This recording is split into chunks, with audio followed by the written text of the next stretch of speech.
കഞ്ചാവ് ഇല്ലീഗൽ ആയിട്ടുള്ളൊരു നാട്ടിലാണ് ഞാനിപ്പോൾ ഉള്ളത്. അതായത് മെക്സിക്കോയിലാണ് ഞാൻ ഉള്ളത്. പക്ഷെ ഇവിടെ ഞാൻ നിൽക്കുന്ന ഏരിയയിൽ എല്ലാവരും എൻ്റെ ചുറ്റും ഇരുന്ന് കഞ്ചാവ് പബ്ലിക്കായിട്ട് വലിക്കുകയാണ്.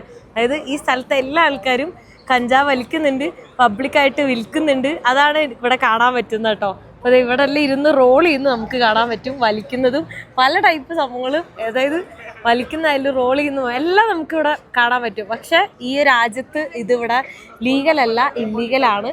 പക്ഷെ ഒന്ന് ആലോചിച്ച് നമ്മുടെ നാട്ടിലൊക്കെ എന്താ പറയുക, ഇങ്ങനെ കഞ്ചാവ് പബ്ലിക്കായിട്ട് വലിക്കാൻ പറ്റുമോ? നമ്മുടെ നാട്ടിൽ ഇല്ലീഗലാണ്, ഇവിടെ ഇല്ലീഗലാണ്. പക്ഷെ ഇവിടെ പബ്ലിക്കായിട്ട് എല്ലാവർക്കും വലിക്കാൻ പറ്റും. അതിന് വേണ്ടിയിട്ട് മാത്രം ഒരു സ്ഥലമാണ് ഇത്. ഗവൺമെൻറ്റിന് അറിയാം, പക്ഷെ ഗവൺമെൻറ് ആക്ഷൻ ഒന്നും എടുക്കില്ല. റോഡിൽ നിലത്തൊക്കെ ഇരുന്നാണ് ആൾക്കാർ വലിക്കുന്നത്. നമുക്ക് എല്ലാ ആൾക്കാരും നിലത്താണ് ഇരിക്കുന്നത് സിമ്പിളായിട്ട്. ബാഗിലിരിക്കുന്നവരുണ്ട്, വണ്ടിയിലിരിക്കുന്നവരുണ്ട്. അങ്ങനെ ചുറ്റും എല്ലാവരും ഹാപ്പി ആയിട്ട് പീസ്ഫുള്ളായിട്ട് ഇരിക്കുന്നതാണ് നമുക്കിവിടെ കാണുന്നത്.